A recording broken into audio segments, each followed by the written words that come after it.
You've also translated, right? You did what was it, that book, The Communism for Kids? Is that what it's called? Yeah. That was my first translated book, which it Yeah. just got tons and tons of hate mail from Fox News and Oh my What? Are you God. Are you serious? fucking kidding? Okay, I want to it hear got about that so story later too. Wow. We gotta talk about that, I had but no idea about that. yeah. you don't have to pigeonhole that into your origin story, but we have No, I no, want to that's hear not about. that's a late part of my life. Yeah.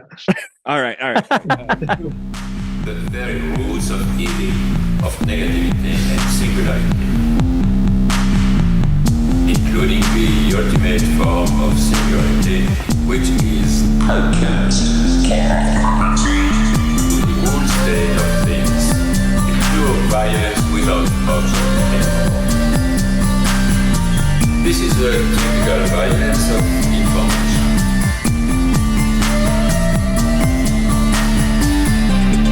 It's violent because what happens there is a murder of the real, the vanishing point of reality.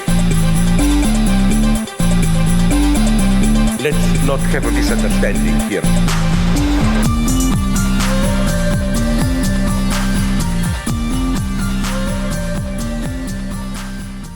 Welcome to this week's edition of the Machinic Unconscious Happy Hour with Cooper Cherry and Taylor Atkins, as always sponsored by the People's Institute for Revolutionary Semiotics. Before we introduce today's discussion and guest, we just want to mention briefly we do have a Patreon account at patreon.com/MUHH, and we are offering to patrons access to our Discord server. We just had our first reading group there that Taylor led, so trying to give something back to the Patreon patrons, and we just appreciate you all. But today, Taylor and I will be joined by Jacob Blumenfeld, making his second appearance on the show, but first time with Taylor and I, so very excited to see what you guys can rap about today. Jacob is assistant professor of philosophy at the University of Oldenburg, Germany, member of the DFG Collaborative Research Center.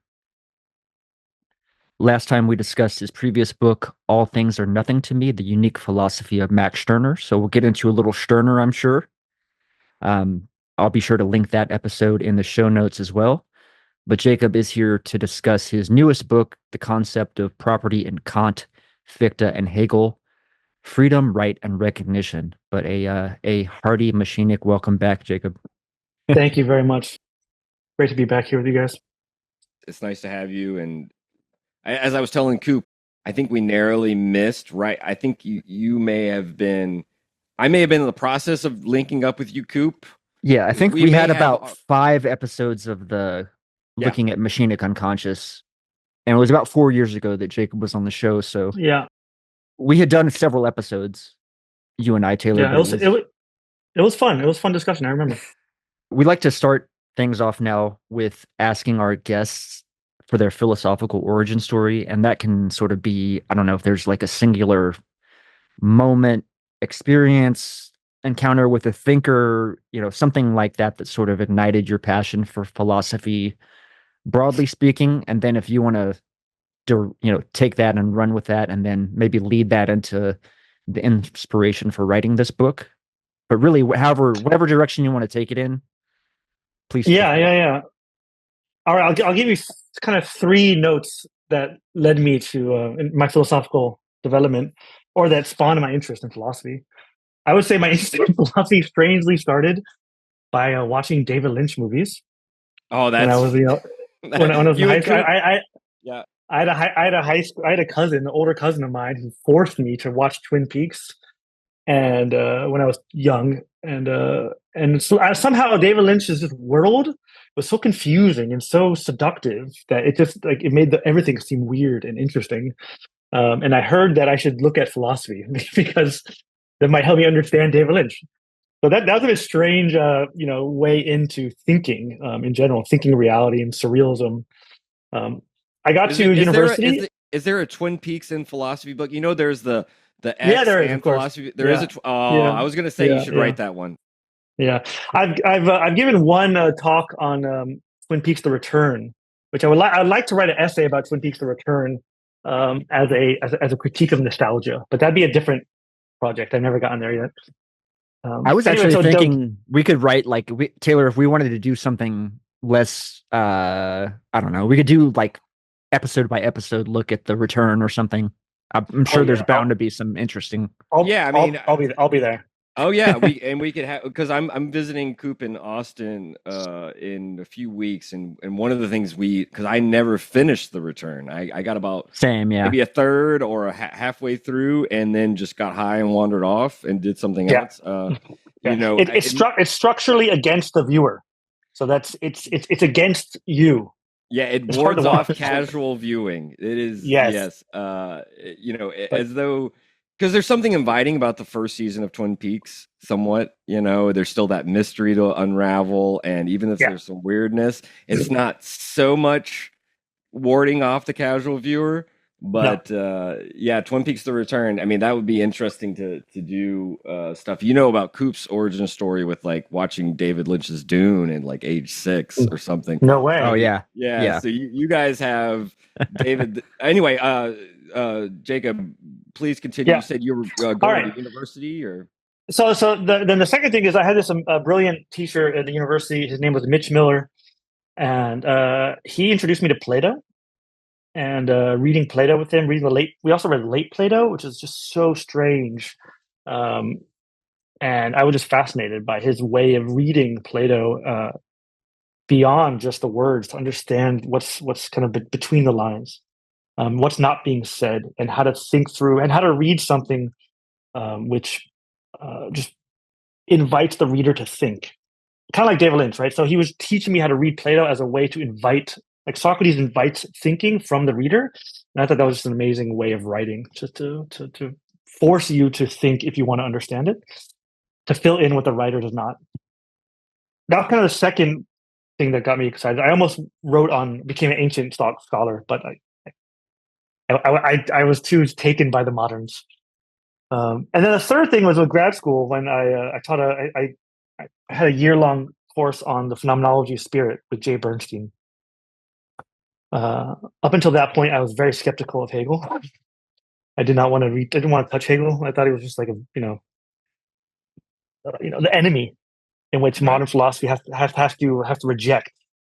But this really opened my eyes to that superficial understanding, and to show how Hegel's not the enemy, but he's kind of like the foundation on which so much contemporary post-Hegelian thinking develops.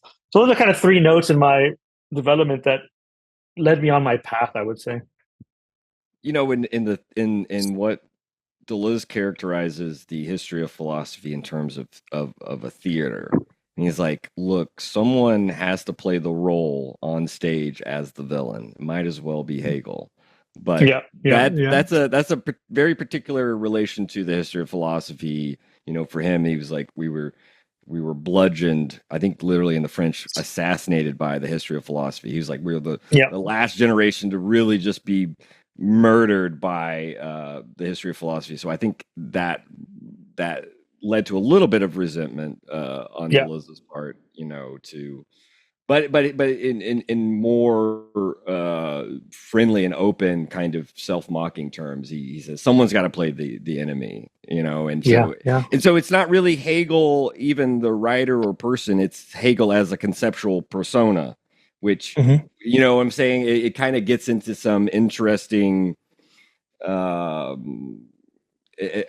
totally interesting kind of meta thing when we think of history of philosophy in terms of a theater. But anyway, that's a digression. I guess that then would that course with Bernstein have led you to how does that dovetail into not only your previous book on Stirner and does that and you, because you say this book, you said before the show, this book that we're talking about today is kind of a prequel to the Stirner book. So how does this culminate into your interest in writing about specifically property in modern thinkers?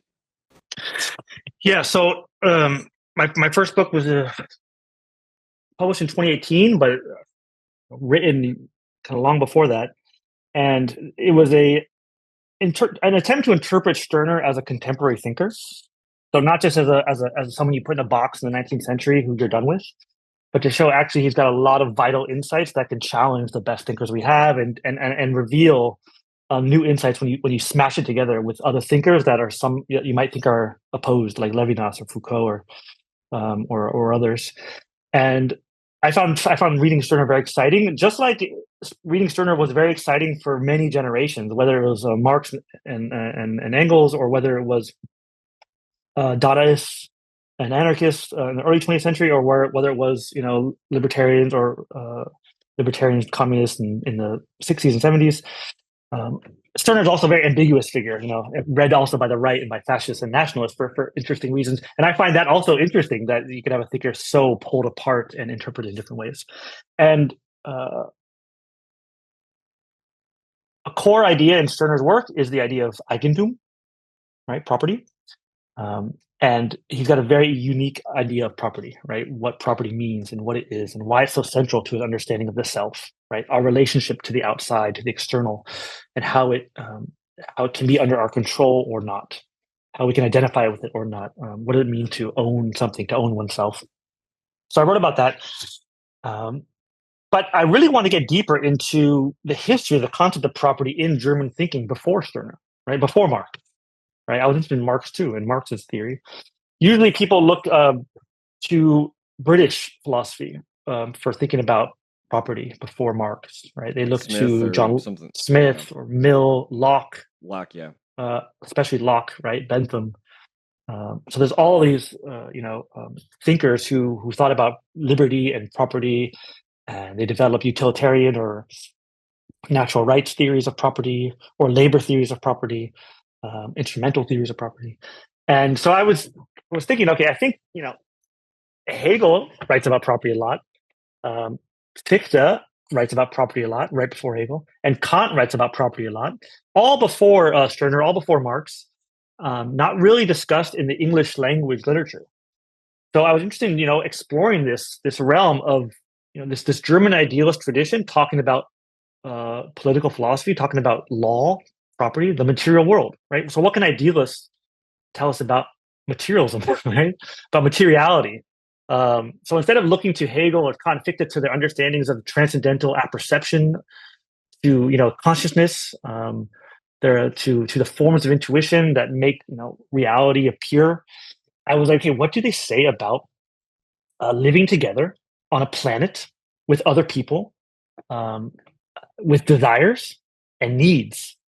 And I find that super interesting to talk about, right? So, with this idealist background, that they have a deep theory of reality, of consciousness, of logic, of being, but they talk about reality. They talk about the material world, and they have a whole theory of it, and not just a couple pages. I mean, they have books on it. Yeah. And it's central. So I try to reread that, and if you read that, then it kind of makes sense that Stirner talks about property and Marx talks about it. It's there already in the German philosophical canon, and it's not the same as this Anglophone. Accounts of utility or of thing-based accounts. It's much stranger. It's really strange, and I thought that's just super interesting, exciting to figure out. Yeah, I mean, and it's interesting that Kant, I guess this is towards the end of his life, right? He's almost writing about property around the same time that Fichte is. I mean, almost that same 5-year period at the end of the 18th century or so. Although, as you point out, Fichte revises in later lectures in what was 1812 and stuff like that. But anyway, that's and I also just it's funny. I liked your description, and again, this is just kind of out of left field, but I like your description of I think you called Fichte an anthropological materialist or something like this, right? Something like that. Yeah. So you qualify his idealism, or if his theory of consciousness, knowledge, etc., which again, well-trod paths in the literature.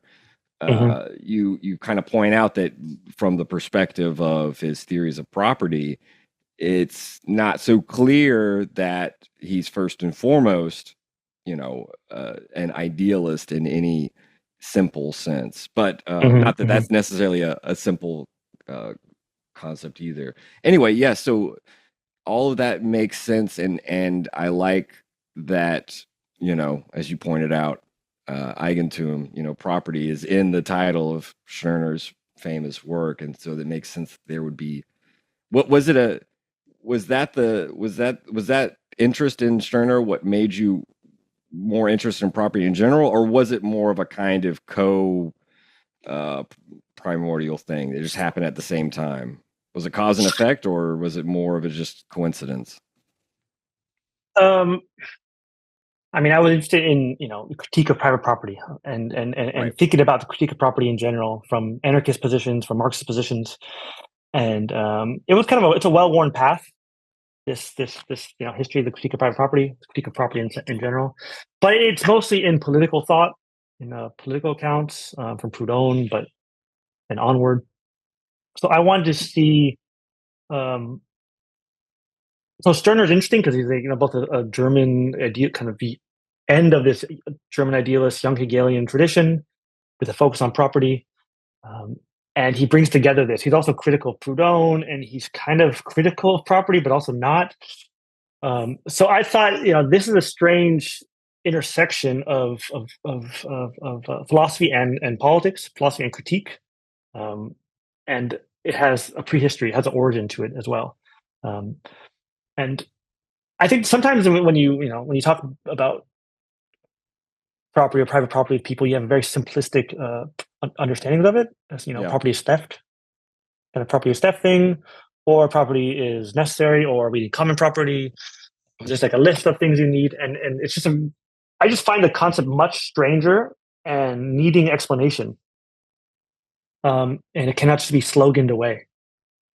And to that, you have to. There's like all these weird premises built into what it means to call something mine. There's metaphysical premises. There's how do you relate to the world. There's social premises. How do you relate to others? Normative premises. What should they do? There's just a whole world baked into the sentence. This is theoretical mine. Principles, material. You lay out in your introduction nicely some of those, at least 5 or 6. I think you. Yeah. I think we hit them all there, and I did come away with the sense.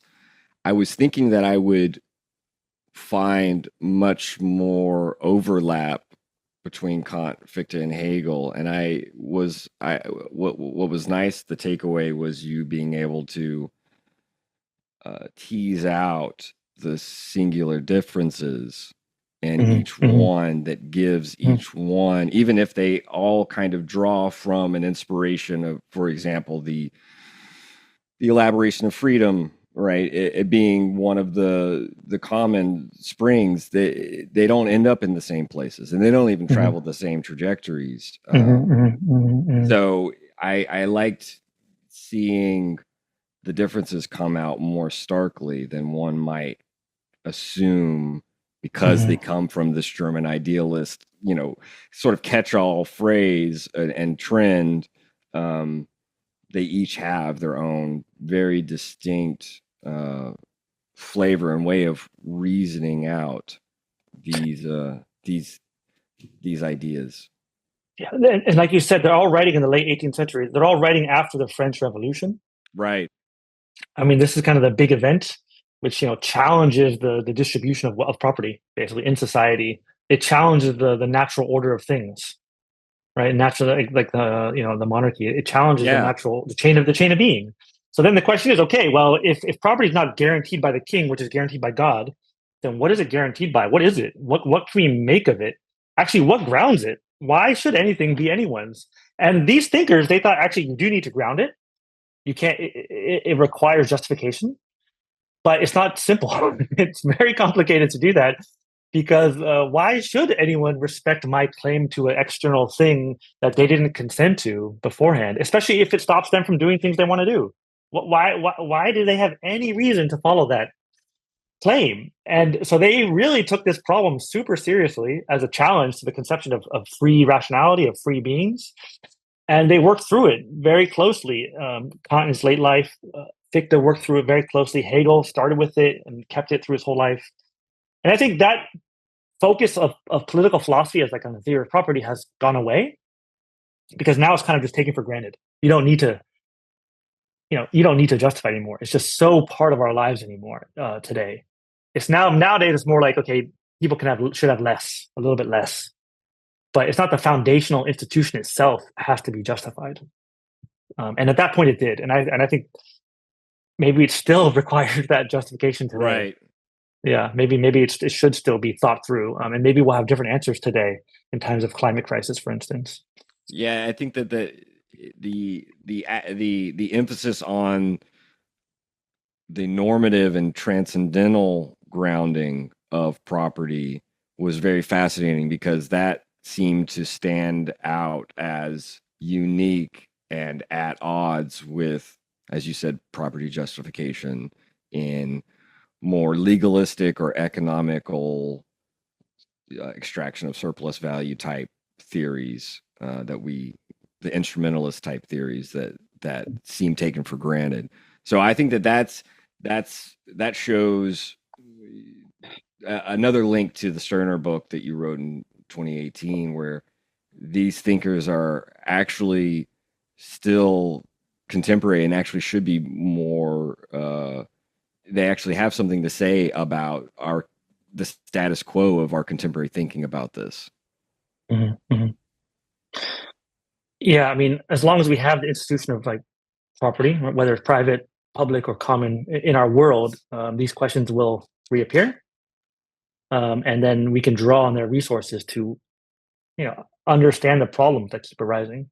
So as long as we live in a property world, their thinking will not die. Is my claim, and they give what I call like these very social accounts. Yeah.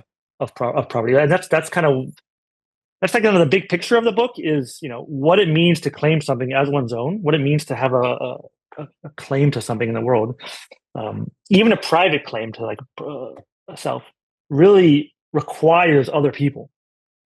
It calls other people into your own self-conception to validate that, to recognize that, to join in with that, even in the most private sense, right? And they have this very social basis to their conception of property. It's difficult to see it at first, but it's there. In Fichte, it's very clear, this conception of recognition, and with Hegel, it's there from the beginning.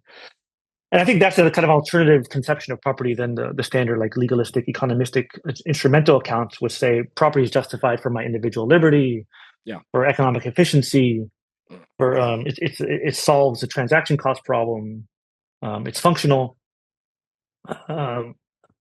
If it's more of a social category, then it's more more open, I would say, right. And, I mean, one of the ways that Coop Hey Taylor, can I just please real quick? I just want to say your volume is coming through a little bit lower than us. I don't know if you can turn that up just a hair. So my volume, I'm not coming through well. Your clarity is good, but your level seems a bit lower than ours. Okay, let me fix that, and you go ahead and jump in. Are you talking about me or? Oh no, you're good, Jacob. But Taylor's the one. I mean, Taylor. Taylor's audio is coming through a little bit on the lower side. So, I mean, I was thinking you often hear because Locke is kind of one of the primary people that argues about this natural right, like property is a natural right. Yeah. I think there's I've even in the past had misconceptions about what precisely a natural right would even be. Could you, is this too much of a bonehead question to just ask, like, kind of walk through what a natural right even consists of? I think, especially in the context of property, obviously, but yeah, it's not a simple term. I mean, it's not a bonehead question at all. It's complicated. I would say, one way of understanding natural right theories of property is that there is a pre-political claim. There's a pre-political grounding to the right to property itself. Pre-political in the sense that it's not that in the natural rights tradition there are inherent kind of rights of human beings by virtue of their status as human. And this grounds a kind of the ability to claim things as our own. And this activity of claiming things as our own must be recognized by the state. and it limits the state itself. So it's natural. So this kind of natural rights theory can be seen as a counterweight or a counterposition to kind of a contract theory or a state-based theory or a constructivist theory, which says that property rights are only the creation of parliaments, legislation, and law, and positive law, and it can be rearranged at will. So the natural rights tradition, there are different ways of explaining what is the source then of this natural pre-political claim. And usually it's something like freedom or some innate right to freedom, and then that constrains the state itself, and states have to recognize that, and that's why. So that can be used in very different ways politically. That can be used in very kind of conservative ways or very progressive ways, actually. Because you could say I have a claim on the product of my labor, which then the state has to recognize those who produce the world. Or you could say, I have all this wealth that I acquired, whether this land, and the state cannot redistribute that because there's a pre-political right to that. I would say this German tradition, this German idealist tradition, is sometimes close to natural rights theory. I mean, Kant has this innate right of freedom account, and Fichte and Hegel take freedom very seriously, but they're not the same, right? Because they ground this. They say that these innate rights of freedom require something like public institutions to be actualized, right? To give actual legitimacy to our claims on the world. So in themselves, they cannot ground real claims to the world, although they can be the source of them. They cannot actually ground any specific claim. So there's this play between this contractarian tradition, which requires social contract, and this natural rights tradition.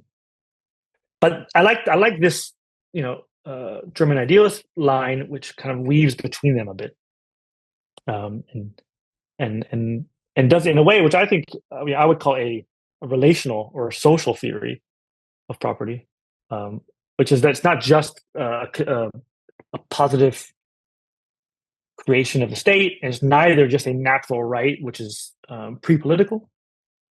There's a source in human beings of rationality, of freedom, of dependency and vulnerability, as I talk about in the Hegel chapter. Our finitude, our dependence on others requires the fact that we need things outside of us to accomplish goals. So we need tools, right? We need land, we need objects in the world to be the kinds of beings we take ourselves to be. But to do that, we depend on other people's recognition that they will let us use things in the world for a time. And you can call that time in which you use something, that's mine. And in that time in which I'm using something, I'm recognized by others, I could be validated in that, and that could be, okay, that is yours, right? But there's all these conditions baked in there of why you're allowed to do that, for what reasons, for how long, and then laws come in, or right comes in this German tradition. They call it right, which means law and right. Right comes in to stabilize this, to ground this, to structure it. So that's how I see this natural right question. It's actually it's a very complicated question for sure, which requires, I think, in-depth reading of the text. Yeah, which I try to do. I mean, it is kind of interesting how. Yeah. No, you totally did. I think that it's interesting. I haven't read that much Kant, right? Because I have a hard time reading that sort of philosophy. You know what I mean? I kind of get lost in the minutia of the phraseology and the argumentation and so forth. But I thought it was kind of interesting that Kant does effectively have this very subjective approach to, I suppose, freedom with regard, like there are limitations, but only in the respect, or there's no sort of guiding light, so to speak, you might say, other than not limiting the freedom of another or something like that. I forget the specific phraseology, but I don't know, just an interesting, because you always think of Kant, it's always so, at least in the popular context, categorical imperative, like these universal type of maxims and what have you. So it's kind of interesting to see Kant work through both the logic of property and build, the rational argumentation for private property but in this very malleable way that's not so tied to some type of axiom aside from freedom, perhaps being maybe the one, or not impeding the freedom of others, rather. Yeah. This kind of principle of right, which is you should not violate the equal freedom of others. But Kant, I mean, what I find interesting about Kant is difficult to read, especially this book. It was very difficult. It was mostly the hardest chapter for me to write. But what I found super interesting about Kant is that he really sees property as a puzzle. He thinks it's like a metaphysical puzzle, because you can only our freedom, which is grounded in our rationality as rational beings, which we can give ourselves laws, right? We can give ourselves rules to follow, which are not simply reactions to phenomena outside of us. They're not instinctual. They can be a goal that we set ourselves, irrespective of our immediate interests and needs, and that's kind of freedom. That's rationality. Blah blah blah. And we could do that in relationship to other people, right? Other free wills. But in our freedom, what happens like when our freedom touches real things, like the material world, like external objects, he calls it? How can this transcendental conception of what it means to be a free being, how can it put a claim on another free being through an object, right? So how can I claim objects as mine, right? Which is kind of a coercive statement to another. It's back off, and yet I should only relate to them as free beings. So he thinks this is just strange. This requires postulates, right? We have to create all these postulates, all these axioms, all these permissive laws to kind of get around this puzzle that we're these transcendentally free beings, and yet we're dependent on external objects to fulfill our needs. And then this then constrains other free beings, which shouldn't be constrained in that way. So how can we constrain their freedom through our freedom without their approval, right? Now, of course, this whole framework only makes sense if you buy into this idea that Kant sets up, that we're kind of divided beings between our transcendental side and our finite side, and that has to be mediated in a certain way, and that we don't start out already in the world of things and then kind of build from there. So there's a certain framework that Kant uses that then gets him into this puzzle in which he's struggling to understand our relationship to the world. But I love the fact that this incredibly formal thinker, this thinker of the form of law itself, right, the form of rules themselves,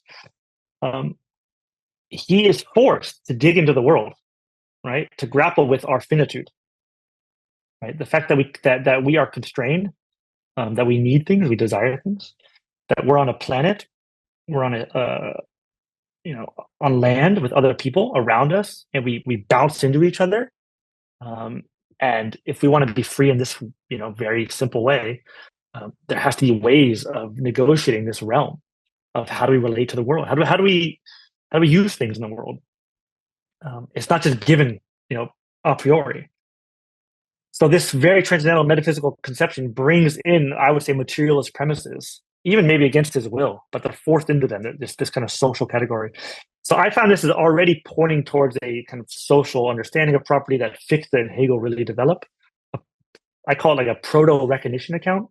He's almost saying, people need to recognize, or my identity is built on the recognition of others. He doesn't say that, but it gets closer to that. And he ends up saying, private law, private law of property is incomplete. It's incomplete without a public institution, without public society, without civil society. But even this whole argument kind of in the end doesn't work on its own. He says it's provisional. So my self-identity, my self-freedom as a kind of a material subject, my finitude, it cannot be grounded alone. I cannot validate it myself. I require, these social institutions to make sense of it, to legitimize, to stabilize it. So Kant, in that sense, I read Kant almost as like breaking with himself, or pointing beyond himself, deconstructing himself. One of the things that maybe leads into discussing Fichte is the oppositions that I saw you tease out between Kant and Fichte would be on the side of Kant. Kant seems to be thinking property specifically in terms of external things, in terms of space, and of course maybe these binaries break down. And Fichte seems to be privileging the use of objects in terms of their ends as activities, and in terms of time, this temporal aspect. Now, I may be totally misreading your differentiations on this point, but I was wondering if you might say a little bit more about this shift from Kant emphasizing the finitude of the spatial, what it was inhabiting of the earth, and that being more the emphasis in Kant, with Fichte really, well, not disregarding space, because in the Robinsonade thought experiment he has of the guy living in the woods, and it would be wrong to cut down all the trees in the woods, since he knows the forest, and that's his means of material reproduction in finding his sustenance and whatnot. Maybe we could talk a little bit about the contrast between going from Kant to Fichte, even though we haven't unpacked all of Kant. I just am thinking about some of the comparisons and contrasts we can do, and those are the two that stood out to me. Was this emphasis on things, on spatiality with Kant, and Fichte really turning this more into a kind of this question of a process, of an activity, of a repeating activity, because it has to do with reproduction of material needs and labor too, right? We can throw that in there. Anyway, I'll let you take over. No, that's really good. So it's true with the Kant is still kind of a classical thinker in the sense that he takes land as the primary object of that needs to be explained, right? Land as the primary kind of example for understanding ownership, possession, and appropriation in the world. But he takes seriously the fact that we are born into a place. We're kind of thrown right into a place. We inhabit a place before we have a right to it, because we didn't choose it, we didn't will it. Right. So for Kant, you only have rights to things that you can actually will, but you're born into a place which you didn't will. Right. You're contingently there. So that would be a problem, though, because that means that you don't have a right to stay there. So you should be, you have no claim to it. So he thinks, okay, we need to solve this problem of spatiality, of our groundedness on a place. How can we have a right to a place before we choose it? That's one thing. And the second thing is, how can we have a claim to a space if we're not always on that space? Right. So because that's holding versus having, or one aspect of it. Exactly. Yeah. So holding means like kind of the more physical aspect of possessing a land, or staying on a place, and that requires empirical relationships to a thing, right? Whether close temporally or spatially. But Kant says that's not the problem, right? The problem is justifying having. Yeah. How can you have a place without kind of being there empirically? And this is where it requires judgment, right? Like concepts. Concepts can overcome space and time, right? We can have a conceptual relationship to a place, a judgment of possession, a judgment of mind that can be recognized by others, and that can have validity given certain conditions. But yeah, you're right. So it's about space. It's about things and objects in a world that requires some kind of normative transcendental grounding. You're not going to find the justification in the world itself, right? It can only come from the free will. Fichte, although he starts from also a kind of a transcendental conception of self-consciousness, right? I mean, that's why it's amazing to read these thinkers, right? Because they want to explain, why we own things, and they're like, I'm going to start with a transcendental deduction of self-consciousness. Well, but the I is like self-positing, and it's the activity of the I that maybe makes Fichte take a step forward or differentiate himself from Kant. At least he emphasizes that. Yes. Am I right? So there's something. Yeah. There's actually something connected. Anyway, sorry. No. So yeah, Fichte is he's a thinker of the primacy of the practical. Right. So the activity of the I, that there's no separation between the I thinking and the I acting. I thinking is the activity of the I, and you cannot go behind the thinking eye to look for the real eye that's thinking it. Right? There's some pure activity to the eye itself. It's almost kind of Sartrean in that sense, right? Anyway, I digress. It's kind of a beautiful. I mean, it's a very complicated argument, the Wissenschaftslehre, but it's a beautiful way of thinking about thinking, as not just this kind of representational activity you do. It's not representation; it's kind of primary. So there's a primacy of the practical, but so you're right. In Fichte, Fichte is not concerned with justifying our ownership of things, right? He thinks actually we do not have rights to things. I found this fascinating, by the way. He says this over and over again, and it's super strange, right? So he says, property. He wants to justify property. He thinks, we need to limit our own activity, our efficacy in the world in relationship to another. We need to recognize this realm of activity which we each have to actualize our freedom, our efficacy, to reproduce ourselves, right? To live, right? To be, because we're living beings. And recognizing that sphere, that self-limitation, right, is a recognition of someone's claim to an activity which they can do to reproduce themselves. And when you do activities to reproduce yourself in different ways, you use objects. But the recognition that something is yours is not the recognition that the object is yours. It's that the activity, you have a right to that activity. Yeah. And then in that activity, you might use things that you need for that activity. But it's not like the right is to the thing, but it's to the activity itself. So this is where labor comes in, and political economy. And so Fichte is really interested in the kind of a political economy of the state, political economy of right, of property, whereas Kant is kind of somewhat skipping this key aspect that property fulfills this role of distributing labor in society. It's a means of distributing access to resources and labor, right? So who owns what based on who can use things in the world. Fichte goes there. He reads Smith. He reads these economists as well. But he thinks you do not have rights to land. Like, you don't have a right to land. There's no justification for a right to a land. Like, how can that be possible? Like, objects are just things are in the world. We only have rights to things that are free, and our activity is free. Right? How can we? The puzzle that Kant has about how do you bridge the gap between the transcendental and the empirical? Fichte doesn't have that problem because he's like, we don't have rights to empirical things. We only have rights to transcendental things like our self-activity, which is our freedom. So the way I read this is that activity, or labor activity in different ways, is a temporal category. Yeah, it's a category of doing something over time to reproduce yourself, right? And that's why it's a temporal theory of freedom. It's a temporal theory of property, different than, I would say, Kant's kind of spatial theory, which is what's the freedom needed in a space, and here's what's the freedom needed in time. Yeah, it's important to recognize that this is not, our normal conception of property or private property or ownership.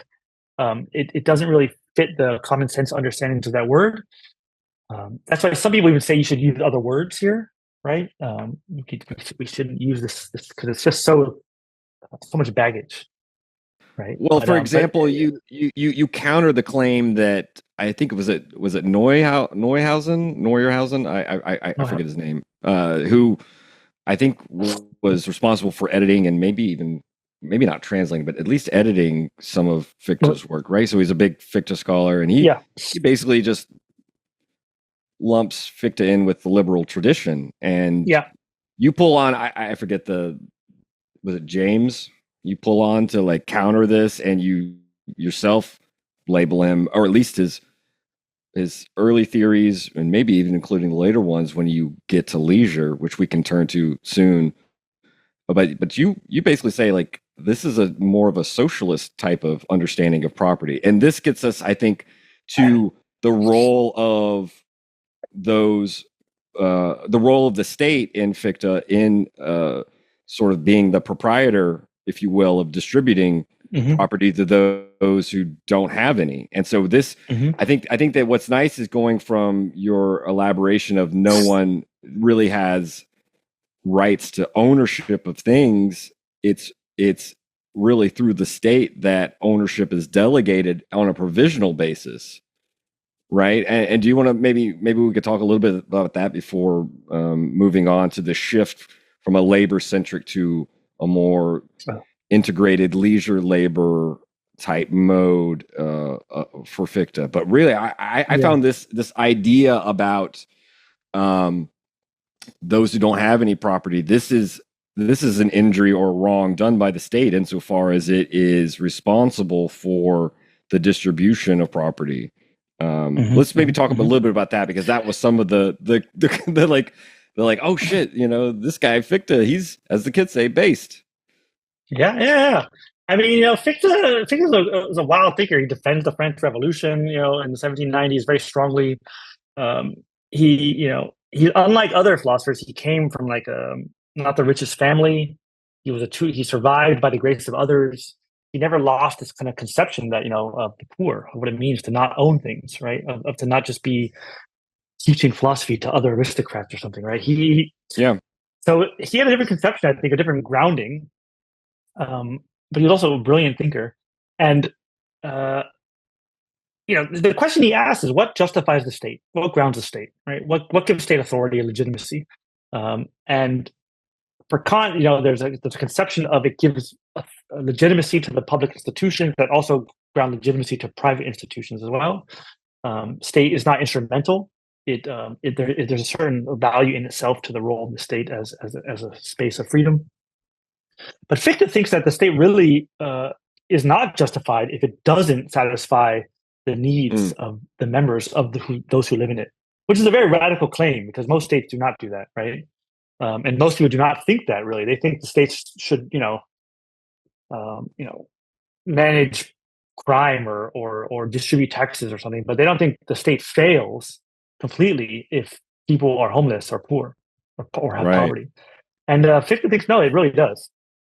There's really the state only has legitimacy if people in that state are able to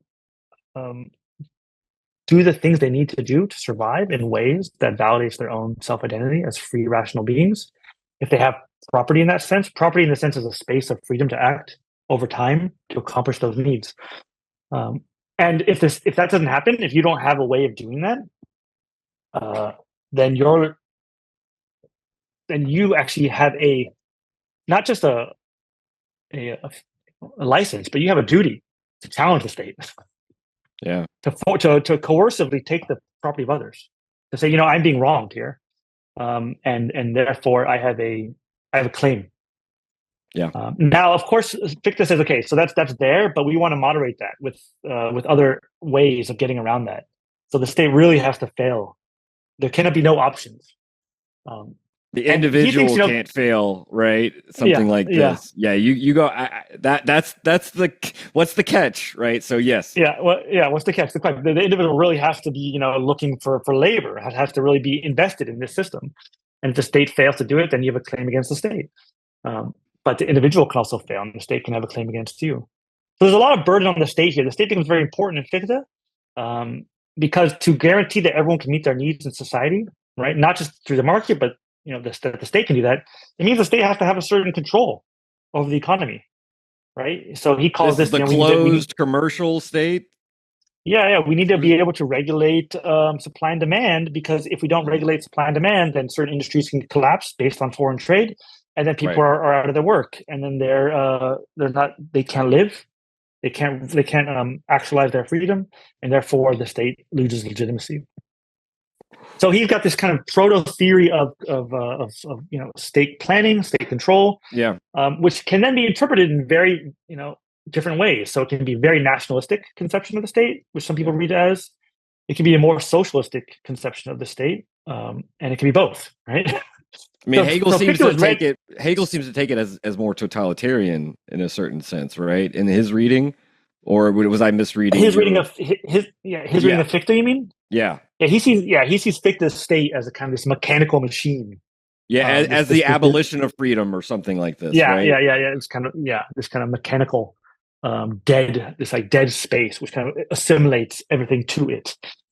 I think that's a bit harsh, but the 19th century, when socialism emerged, people drew on Fichte a lot. Early socialists drew on Fichte for their alternate understandings of ownership, of property, of freedom, of maybe the state can be involved. Maybe there can be a state to coordinate the economy and not just the market. Fichte was then called a totalitarian, in the 20th century. Interesting. And people took his ideas in very different ways, but he was definitely being claimed, like Stirner, right, by various political sides, right. And that to me is a sign of, interest. Whenever I see someone getting claimed by very different sides, I think, okay, there's something interesting there to tease out, and it requires depth and subtlety and thinking through it. So that's why I found it interesting in Fichte. I think there's a way of I would say, rescuing Fichte today, right? I think Fichte even rescues himself later in life when he decenters labor. Yes. When he decenters when the whole society is not just a laboring society, he realizes that maybe there are other goods, other needs, other values. Well, like you point out, it seems to be a precursor to Marx describing wealth as free time, right? Of that true wealth isn't just the product of labor and surplus value on the market. It has to do with leisure. Yeah, I mean, Fichte realized this. I don't know. I think it's a brilliant insight, which Marx picks up. Other people pick it up. It constantly gets picked up through history. This idea that true wealth is not just the products that we have. True wealth is not just money. It's not just goods. True wealth is time, right? The time to do what you want to do, without a use. Yeah. Right. Something non-useful. Something that's has no end, right? No instrumental end. There's something beyond reproduction. Right, so Fichte wants to have a materials grounding, right, which I find commendable. You need to have people need to have a materials foundation in which they are satisfied with their basic needs before setting up something else. But he realizes that that's not enough, right? There is a kind of freedom that's beyond labor, and he calls that leisure. Yeah. And a state's wealth should be measured in leisure, not just labor. And this insight Marx definitely reads or develops. He's not the only one. There are also kind of British socialists or British thinkers at this time who are talking about this. French socialists, of course. This idea is in the air. I mean, Marx in the Grundrisse cites this anonymous pamphlet called "The Sources and Remedies of Our Time," and in that pamphlet, it talks about disposable time. Yeah. Wealth is disposable time, right? And I just and looking in Fichte's writings and seeing this there, 50 years before, I was like, wow, this is impressive. Keynes talks about free time. Bertrand Russell talks about free time. Aristotle talks about leisure. Yeah. Leisure. I mean, you can't have contemplation, thinking. Right? You can't have the contemplative life without it. I actually had this idea of writing a book on leisure once, but it takes a lot of work. Right, there's a paradox. Yeah. I mean, free time is not a time of. It's not always easy, right? Like as Adorno says, in his free time he plays piano, and it's hard work. It's not easy. He works more in his free time, because you're concentrated. You're harder. You're concentrating than your work, which your work can just be memorizing rote, and it can be just doing what goes on. So that's not the difference. It's not about exertion. It's about what are you doing it for, right? It's kind of self-development or who knows what it's for, uselessness. I mean, I like this. This is also in Bataille, right? This idea of expenditure. Yeah, exactly. Of doing things for no end, and also in Adorno. Adorno talks about not developing oneself, doing things that don't develop everything. Let things. It's okay to be bored. I mean, there's anyway. So yeah. Pick the goat there. That's what I wanted to say. It's interesting because there's another book from also published by Zone that looks almost exactly like Volume 1 of Accursed Share, but it's by Clasters. Coop, Society Against the State, where he argues very forcefully about, the preconceptions about subsistence living is way off the mark. One thinks that they are using all of their time to merely make ends meet and to feed themselves, whereas the exact opposite is true, right? They keep a relative surplus of food and have to labor only during certain months to procure their relative surplus, their stock, and then that leaves them with this immense amount of time to do other things, which may also involve certain labor, like crafting and whatnot. But the work, why aren't they working 8 hours a day, 7 days a week to create surplus value? And Glasser shows that to be completely anathema or just diametrically opposed to a certain mode of material reproduction. So that also kind of, even though he doesn't write about it specifically in terms of the concept of leisure, it's there, and it kind of is the argument that the subtext kind of being wouldn't that be a more enjoyable form of life for most people rather than selling your labor power? Yeah. I mean, the way I connect it to the property theme is I talk about it. What does it mean to own time? To have a claim on time, right? To have a claim on time in which, because when you own, why do people defend the right to property so much, private property? Because it allows you to do things with goods arbitrarily. So you have a book, you can do whatever you want with it, given certain moral constraints on harming others, but you have a certain sovereignty over the object. What happens if we displace this idea of this sovereignty over external things and say, okay, what happens if we have a certain relationship to time in which it can really be free? It can really be used in a variety of ways, without quality, without content, without end. That would be a different conception of wealth, of freedom, of communism, right? Some people call that. Yeah. But to get there require all kinds of background conditions to make that possible. To think of a society that makes that the end. I mean, just today, how much time has been so colonized by work. Even in leisure time, people are working, people are producing, people are doing content, people are watched. Leisure has been commodified into a good as well. That's just replenishes you to go back to work. Free time is a joke for much people, right? Because it's just a reproduction. It's just fill up your needs, go back. People enjoy free time when they're young, maybe, but then at a certain point, it's over. So I think that's a problem. I think that's not a good thing. And if we said, what if the right to property meant the right to the property of time? Mm-hmm. Yeah, that would be weird. That would be interesting. That would be different. Aren't there European laws that outlaw emails from bosses after hours and things like this? Oh, yeah. It's very much more strictly adjudicated than in America, right? Where you can imagine all sorts of jobs. You're still working even when you're supposed to be home, and as you said, replenishing your battery to go back and be a good worker. You're still getting emails and fielding and doing all this stuff. And I believe in Europe there are some fairly strict laws about this. I asked you because you're in Berlin right now, so I was wondering if you I assumed you knew what I was talking about. I only know just bits and pieces.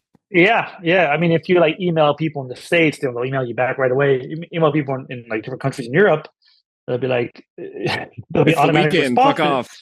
No, it's not just weekend. It's after 5 p.m. I don't check my emails. Yeah. It's the weekend I don't check my emails, or I'm with my kids. So there are just and that's just expected that you have this break. Yeah. And I mean, it's just very hard to make clear to these boundaries to people that there's time outside. There's a time for something else. On the one hand, it's easy to imagine that same type of legal framework being implemented in America.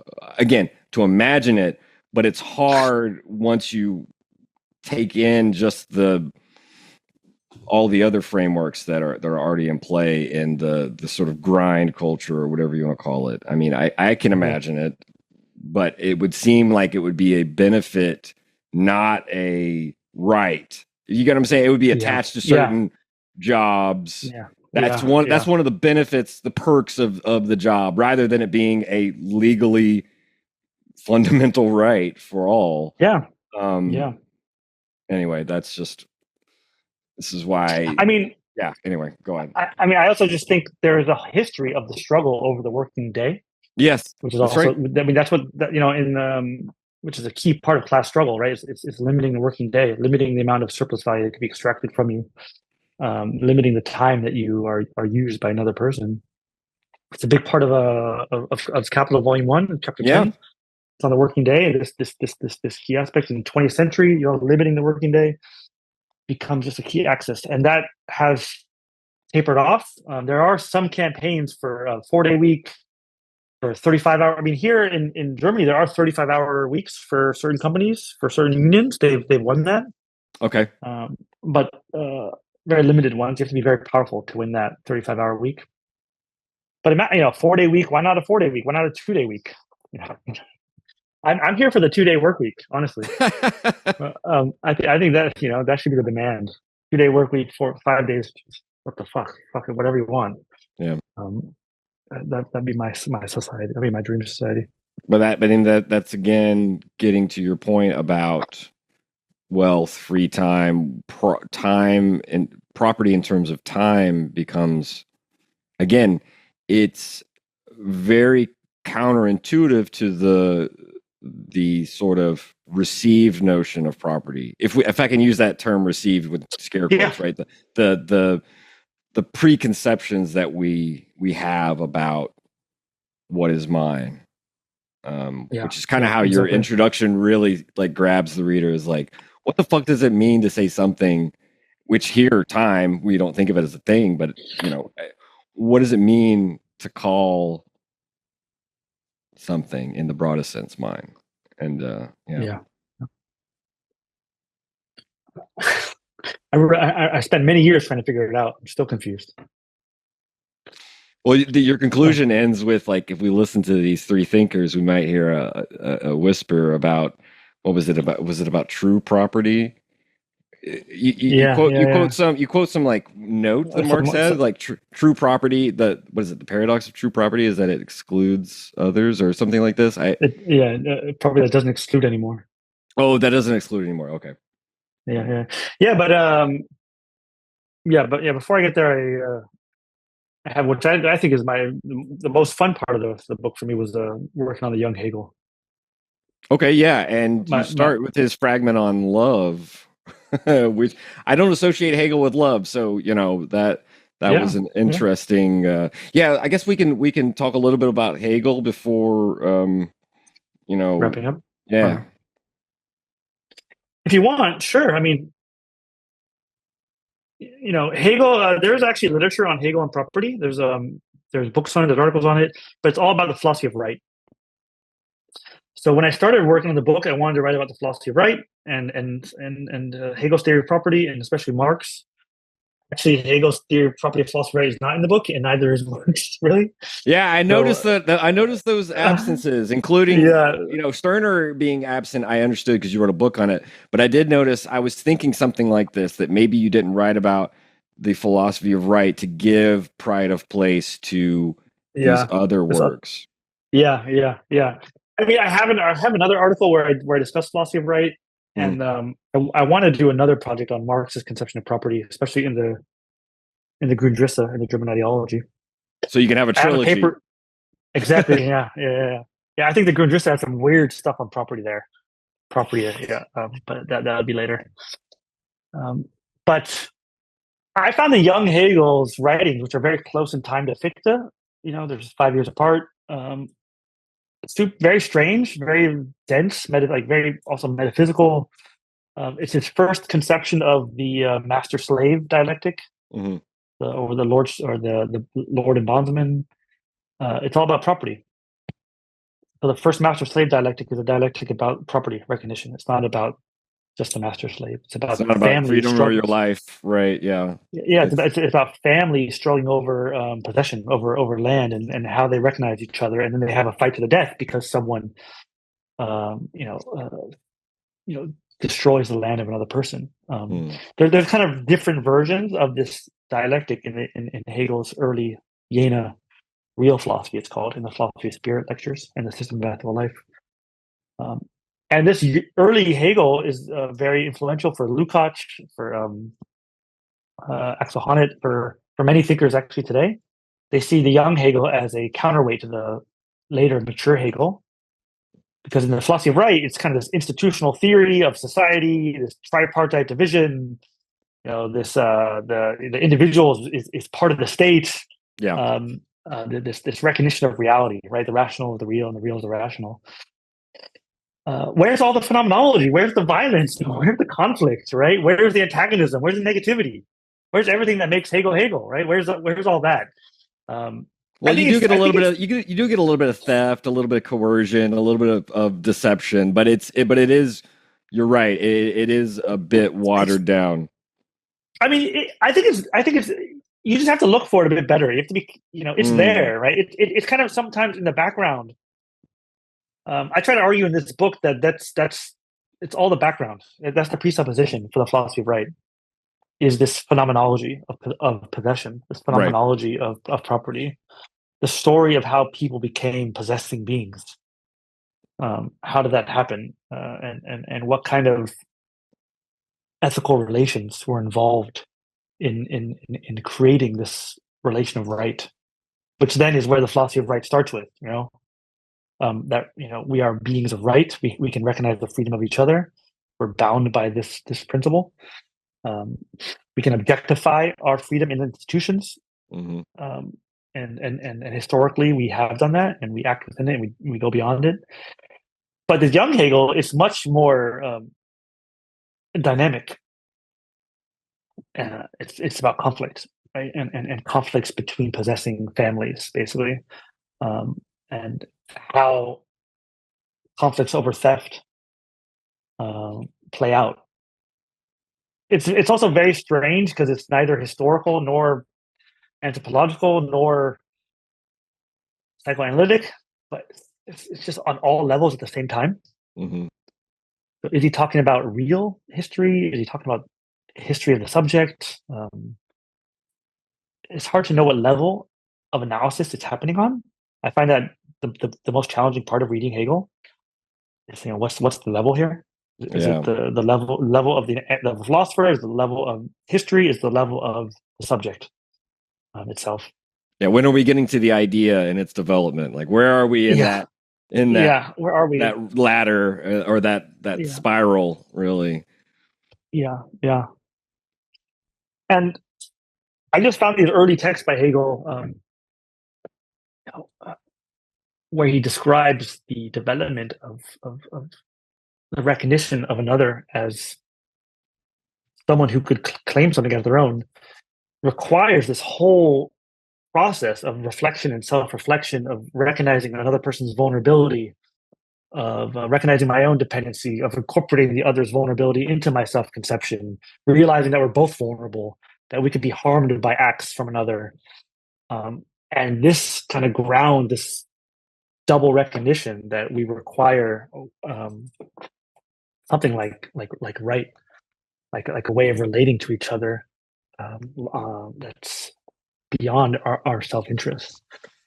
And very Fichtean, right? It's very grounded in Fichte, this kind of idea of recognition and property, but historicized, dynamized, right? It's phenomenological instead of transcendental. And that's kind of like the background story of the philosophy of right, which Hegel then incorporates this early stuff. It divides out into his philosophy. Like, a part of it becomes the phenomenology of spirit, a part of it becomes the logic, and a part of it becomes the philosophy of right. But in these early lectures, it's all packed together as one account. It's just called the philosophy of spirit, and that's why reading it is just like, every line is like an explosion. You can't really. It's like, what is happening? There must, like, every line is like there's a book behind it. Yeah. Right. Yeah. And that story is, I ended it there in his young writings, and the story goes on, of course, right? It goes on in rethinking our self-relation to each other. Yeah. One of the things I thought was interesting was the evolution of property out of possession, which we get a shortened version of it in the philosophy of right, but you show how that's different from Kant and Fichte, who think property is sort of an a priori if we assume sort of transcendentally or whatnot freedom. So property follows from freedom rather than from this sort of historical development of possession. That was something that made me pause and kind of reflect on these thinkers in a new way. Yeah. Yeah, for like Fichte and Kant, property is like posited. Like, you're right, it's like deduced. It's not for Hegel. It's not deduced. It's more of a result of a conflict over needs and vulnerability, and it's kind of this result of our inability to be really autonomous. So for Hegel, we're not really autonomous being. We try to assert ourselves in the other, and we try to assert our self-conception. And this fails, right? Because we depend on others to recognize our use of things. And there's a big difference between possession and property. Possession just means our de facto control of something, right? And property is the recognition of this control as legitimate in the eyes of another. And they can be opposed to each other, of course. So, like, I could own a house or something, and people can be possessing it. Other people can be living in it. They possess Squatters. And eventually they could actually have the right. That possession can turn into property if it's 7 years and there's certain laws that recognize it, adverse possession. So possession and property can be very opposed. They could be counter concepts, or they could lead to one another. I guess the last thing you said was that possession and property could be opposed, or as Hegel develops historically, can lead to one another rather than being deduced transcendentally. Yeah. And I think a lot of people confuse these two concepts as well, possession and property. They take them to be the same, but yeah, they could be completely opposed to each other. And trying to get from one to the other is a complicated process, right? When you're trying to say, why should I recognize your possession as yours, right? So, for instance, someone has land and they use that land for something, but why should we recognize that land as their property if they just took it from someone before them? Or I possess someone makes a song, but the company owns the song, but I possess the song. Why should I recognize the property that is owned by the company, not by the person who made it? Why can I, or I don't even have the right to trade it. I could just have the right to stream it.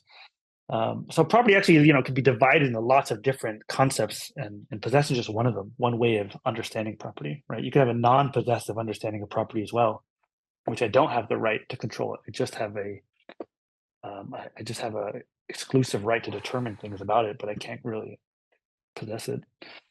I have a great example of this too. Is like I put this in the notes, but I don't know if you're familiar with the Kowloon walled city, right? Because that was like this really nice little crystal for all of these ideas and conversation. Because, right, it's like it's located on, I think the deal was, right, like the British and the Chinese had an agreement, like the British government had 100-year lease on Hong Kong, right, and then it was going to be its return to mainland China.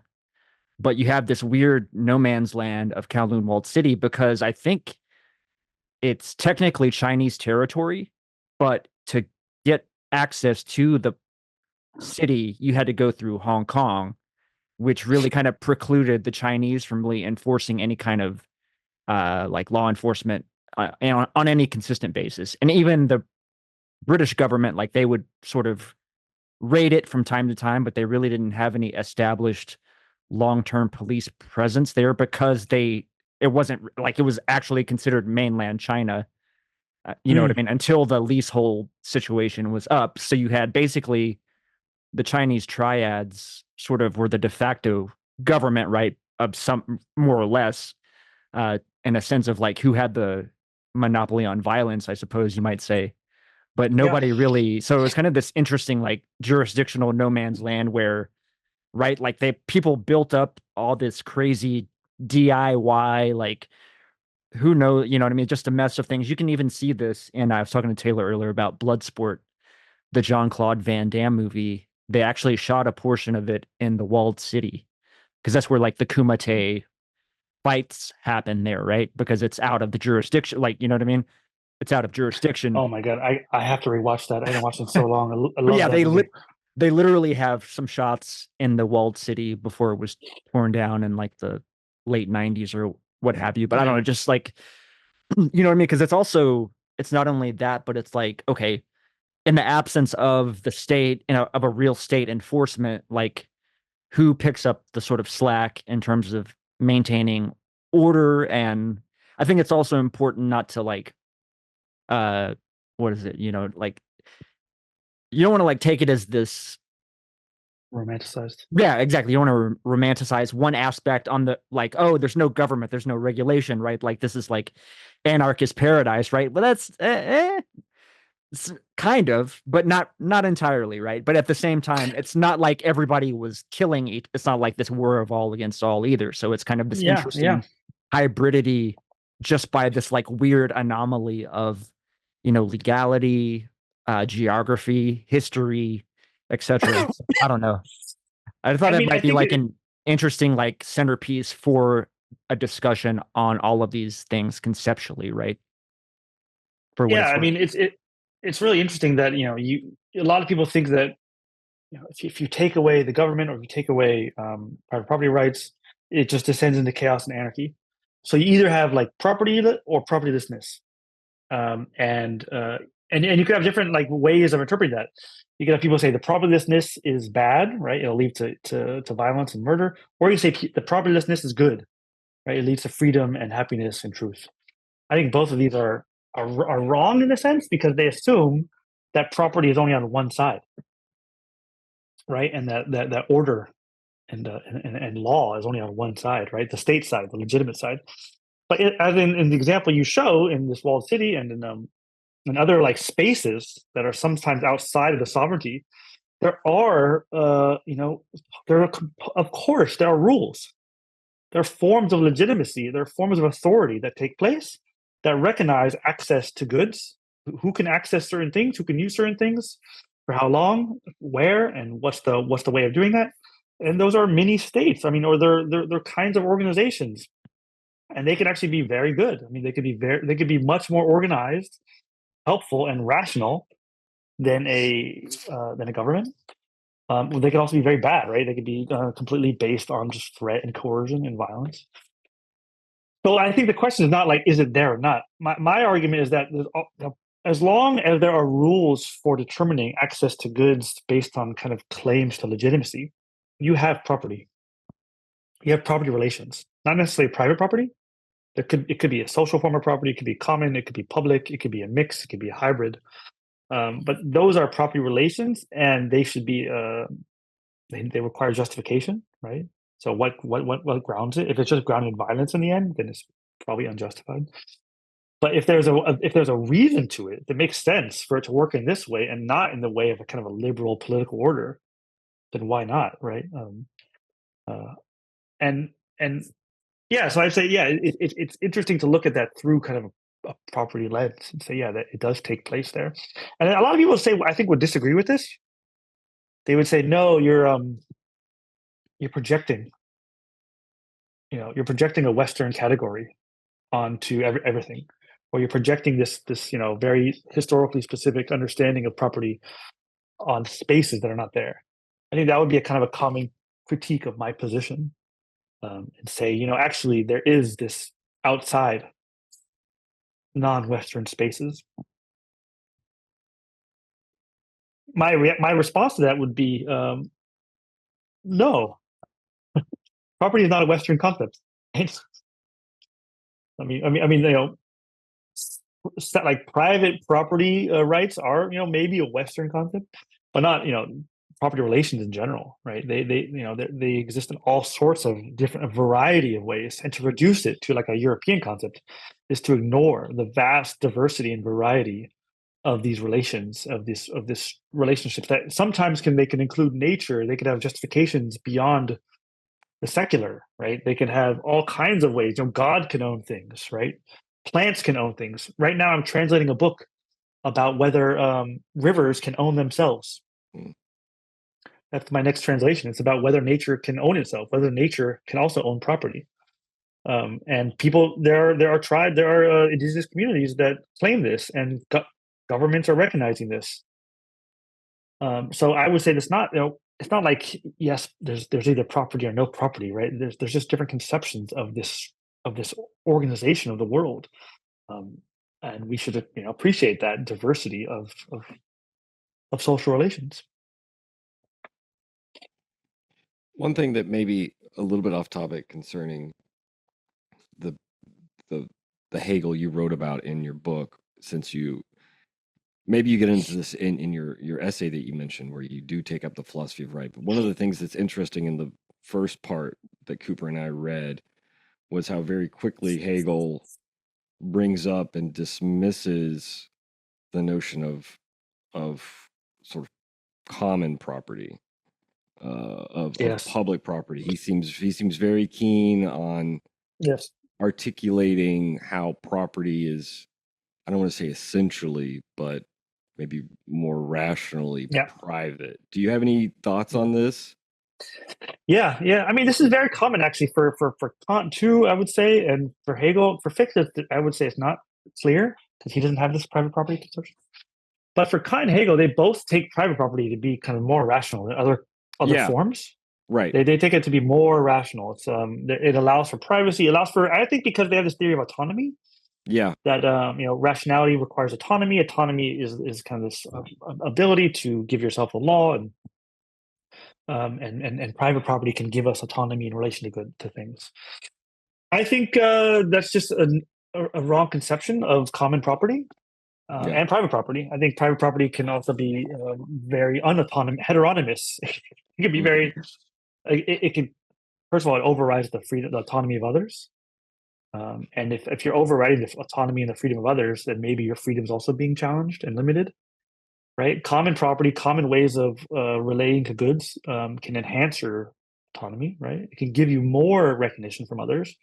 So when I see myself recognized by you in relationship to a good, working together to manage it or to share it, I could feel more free. I feel more at home. I feel, okay, this person's also invested in this. So I think I would say, he's just wrong in limiting this conception of freedom to private property, and it could be expanded beyond that to other forms. But the reason, go ahead.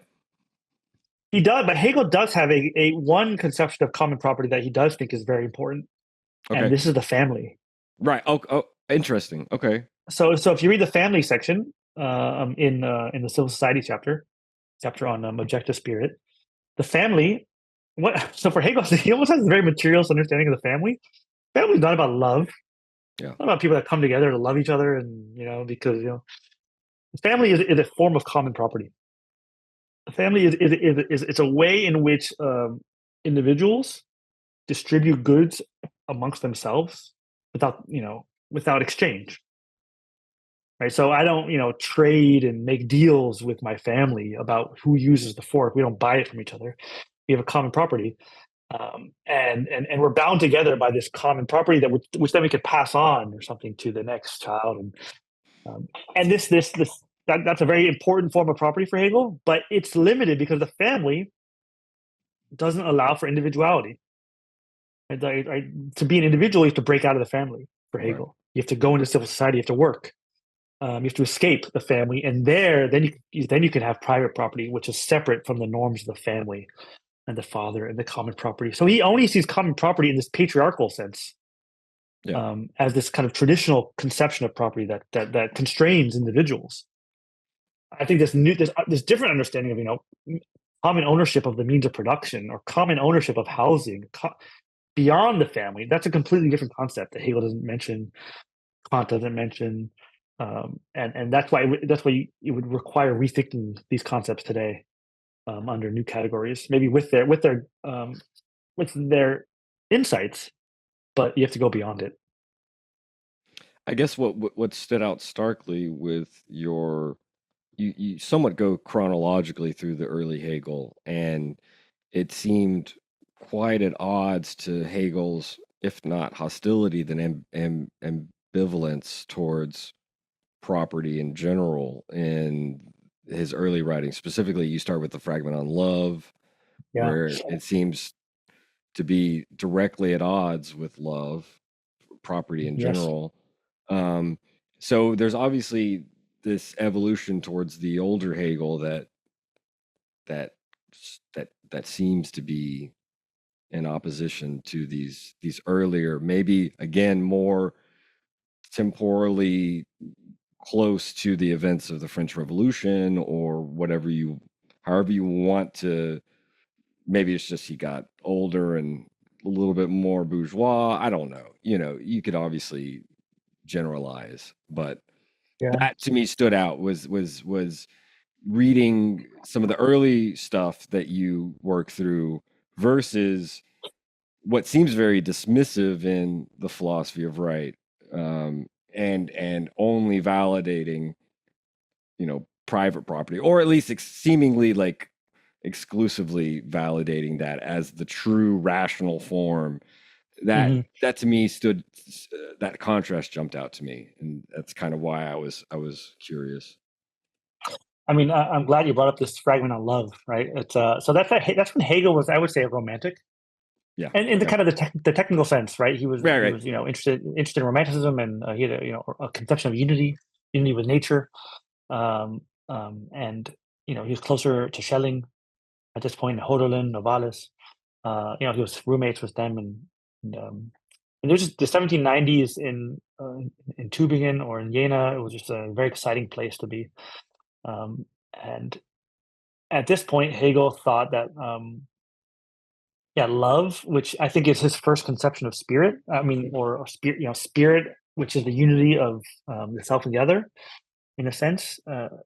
Love is this kind of it's his early conception of spirit and of recognition, in which we merge with each other in love. But property comes in and breaks that connection. Property is this right to exclusion, which is dead and formalistic.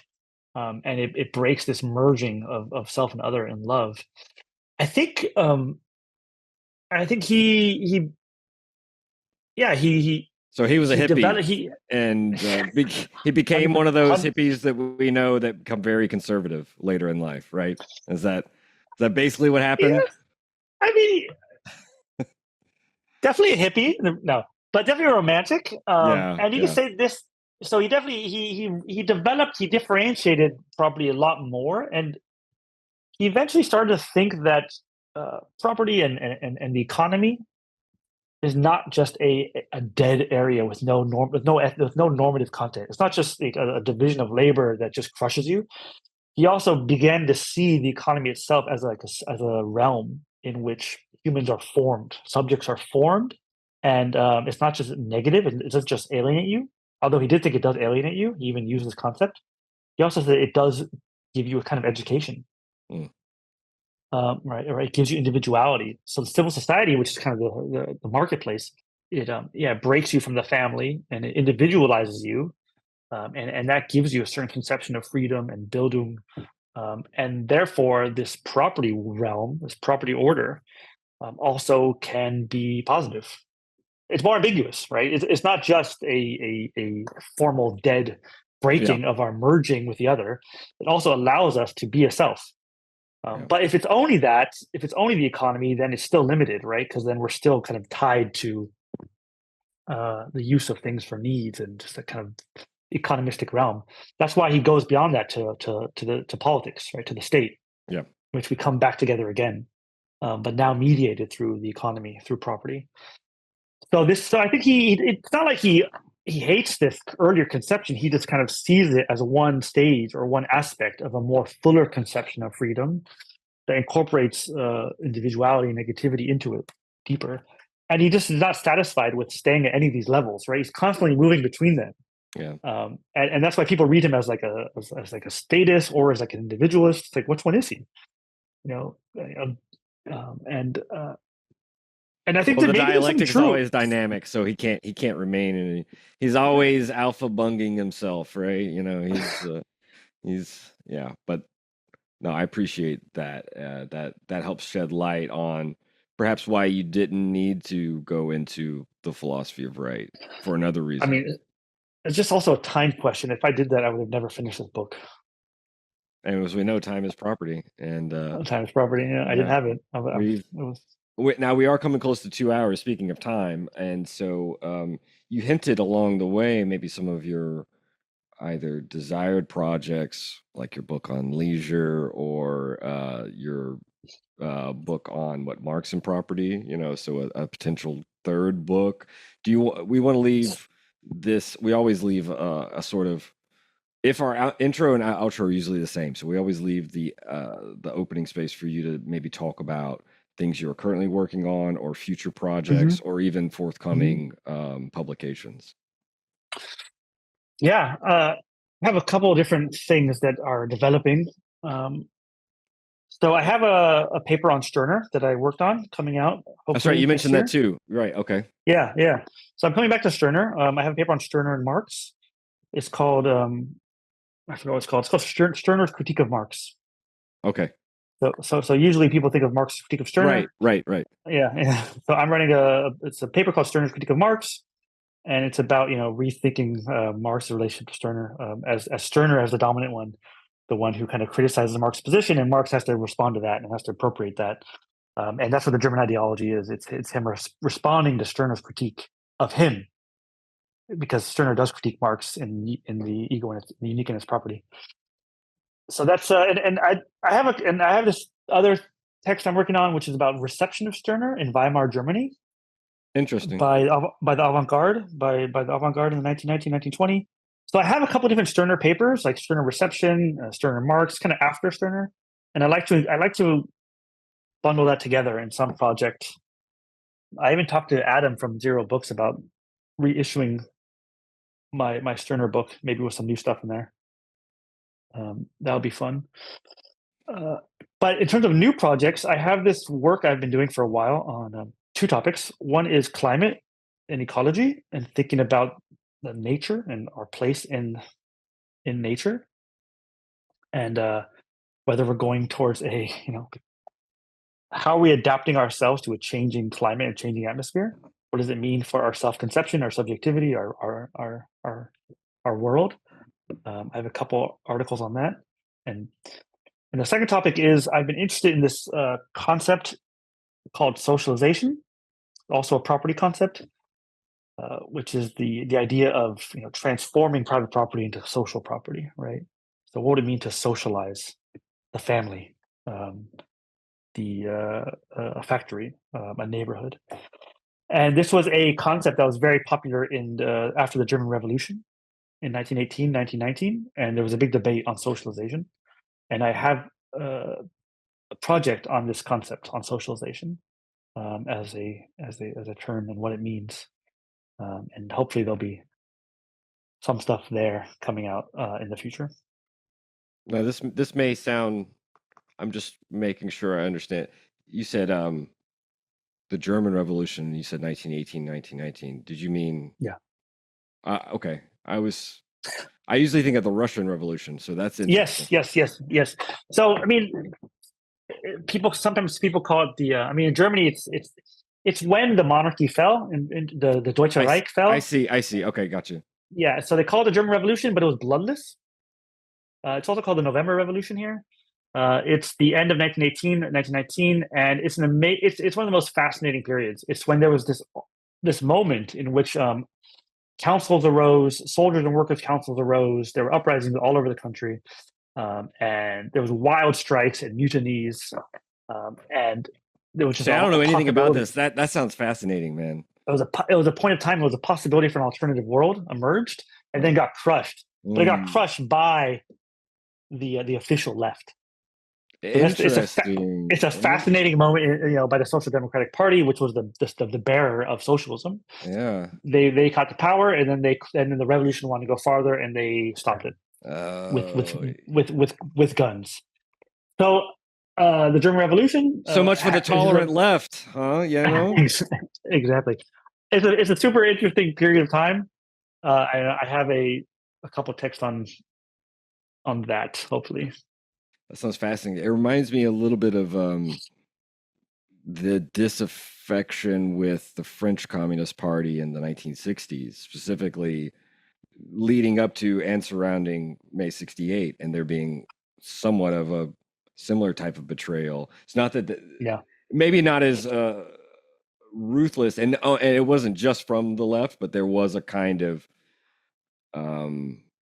capitulation, let's say, from one of the leading left parties. And so it's no, I mean, this is the big betrayal. The big betrayal. These are the people that killed Rosa Luxemburg. Okay. Right? Okay. So these are the people that killed Rosa Luxemburg. So it's the party that was the standard bearer of the of socialism, who then voted for World War One, and then the Social Democratic Party split. And then after 1918, there was this uprising. The country kind of the Kaiser abdicated, and councils were forming. And would it become more like revolutionary or become more parliamentary? And it was an open question. And people talked about socialization, and that's what I read about. Interesting. But okay. But then the decision was not to go revolutionary, but to kill them. But that failure of revolution, I think, the legacy of that failure is what shaped the next 20 years of German history. I was about to say the Socialist Party became national. Open the door for that. Yeah, that sounds like you've got a lot coming out, and it sounds you mentioned you're also doing a translation, right? Which you talked about. So you got a lot on your plate, and so what would be great, Jacob, is maybe next year, once some of this starts coming out and we can stay in touch, we could welcome you back to talk about one of these projects. Obviously, it would be great to have you on to talk about Stirner, or as we mentioned earlier, if we do Coop start talking about David Lynch, you could come back and it can be maybe a little bit more, I'm not gonna say lighthearted, but maybe you won't have to feel as pressed to talk about your book, I don't know, which is David Lynch is hard. Is he harder than the book you wrote? No. Is he harder than Fichte and Kant and Hegel? Yeah. That's an open question, though. It's a different type of reading, right? Yeah.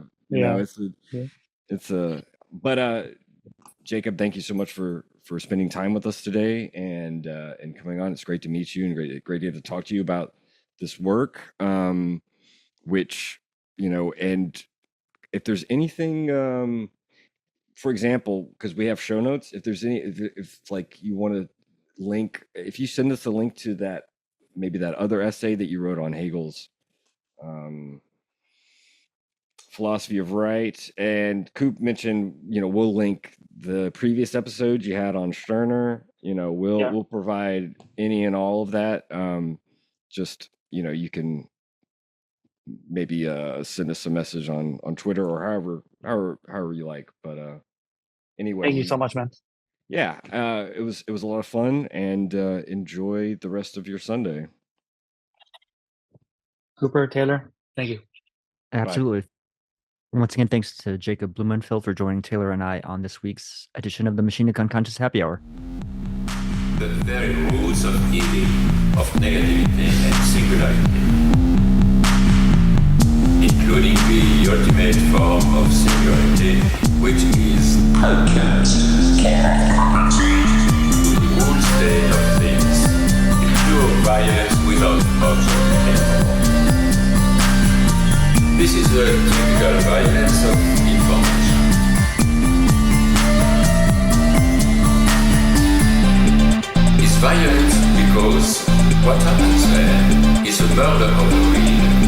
vanishing point of reality. Let's not have a misunderstanding here.